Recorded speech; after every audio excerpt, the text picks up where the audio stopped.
This is Bloomberg Markets Balance of Power. I'm David Weston.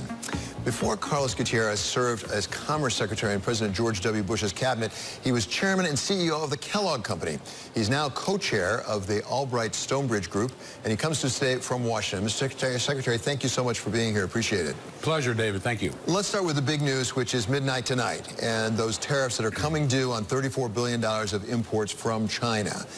China said they're going to retaliate right away. Is there a way to stop this thing? Is there a way to stop it from just escalating and escalating and escalating?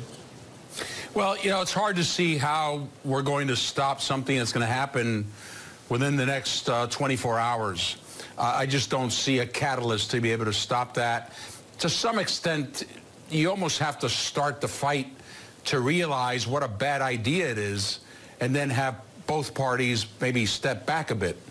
But, you know, this Friday, tomorrow, we're going to get slapped with tariffs primarily on commodities. These are red states who voted for the president. This is a big hit.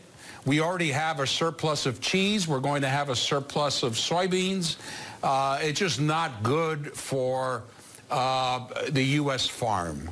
So, and then, of course, China will get hit. So tomorrow, I wouldn't say tomorrow it starts, because I think it's already started. We're already seeing the repercussions. We're already seeing prices increase. We're already seeing some people losing their job in the U.S.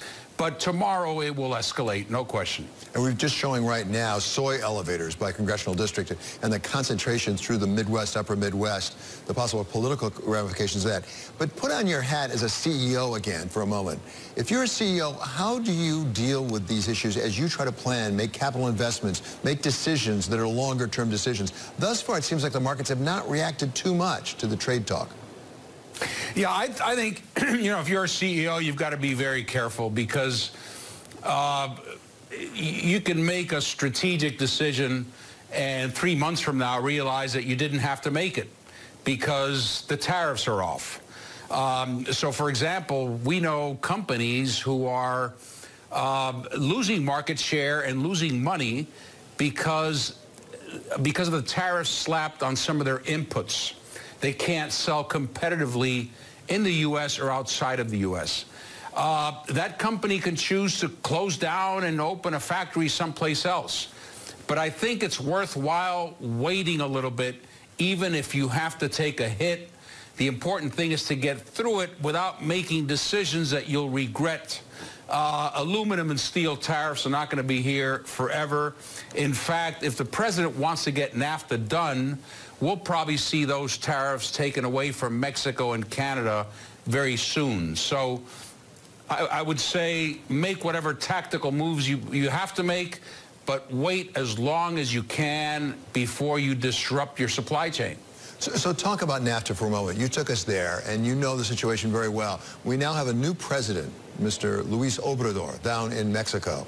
Is there any realistic chance of getting a NAFTA deal done before he takes office, which doesn't happen, after all, until January 1? Yeah, it's an interesting question, because if I were on the U.S. side, I would want to get it done now and get it done as soon as you can and get it done before he takes over as president, assuming all the stars align and we can get the U.S. side on that as well and get Congress.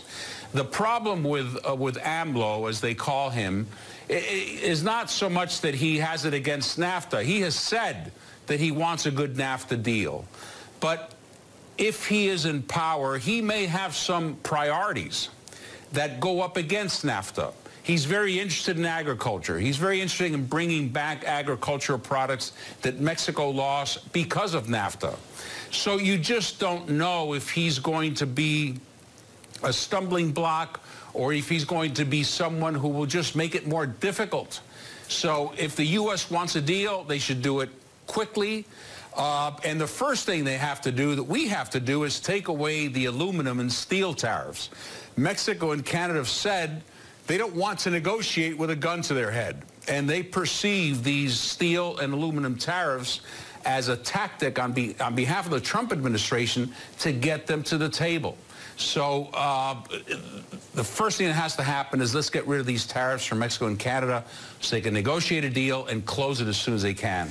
So, Carlos, do you have a sense, you cover this very closely, do you have a sense of how close we are to a deal on NAFTA? Let's assume for a moment, assume the president were to say, okay, fine, we'll take those off to get a deal. How close are the parties? They negotiated a long time. It seemed like they had a long way to go. I mean, we're actually pretty close. The things that have been left over are the big stumbling blocks. You know, the three are the sunset provision. That worries U.S. companies more than anyone else. That worries Mexico, U.S., and Canada. The dispute resolution mechanism, getting out of that worries U.S. companies. And then there's the rules of origin on cars, on autos, raising it a bit so that there's higher content inside of North America. Those should be issues that we can resolve.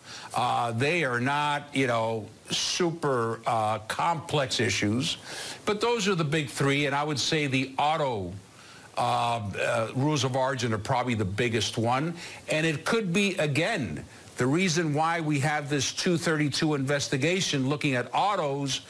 That could be perceived as the president using it tactically to get people to the table. But we've heard over and over again, countries are not going to negotiate with a gun to their head. So again, David, I think the first thing we have to see happen is take those tariffs away from Canada and Mexico. If the administration does that, that means they're very serious about getting a NAFTA deal soon. So Carlos, autos, let's talk about that some more, because it's not just Canada and Mexico, it's also Europe. We had a report overnight that the U.S. ambassador to Germany had reportedly met with some European auto manufacturers and suggested maybe we could go to zero tariffs, which really affected the stock of those companies. Is that a realistic possibility? Because the president said last week maybe that they're close to a deal with the EU. Well, you know, no one is at zero tariffs. Maybe Singapore gets very close to it.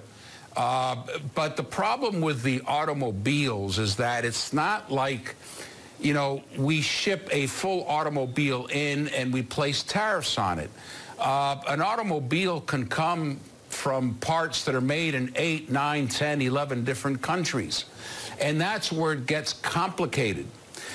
The other thing, too, is, for example, General Motors, their biggest market is China. Well, they're now going to get hit in China. 60% of what the automobile companies in the U.S. import are for use inside a car. So what they're importing are raw materials. They're importing steel, aluminum, spare parts, different parts of the car, plastic.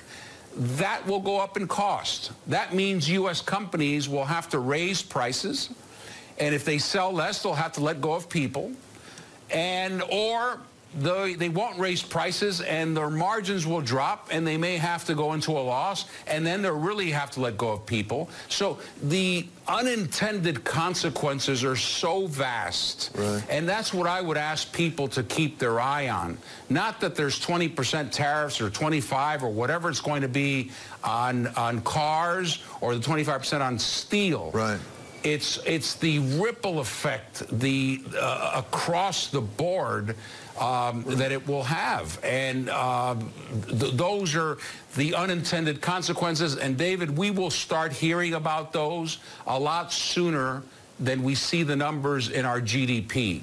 So we're going to hear in the earnings calls, we're going to hear companies talking about why their earnings are down. Well, it's because of tariffs. It's because of steel. So we're already beginning to feel the hit, and it will take maybe another quarter or so until it hits the GDP. Okay. Carlos, thank you so very much. That's Albright Stonebridge Group co-chairman Carlos Gutierrez.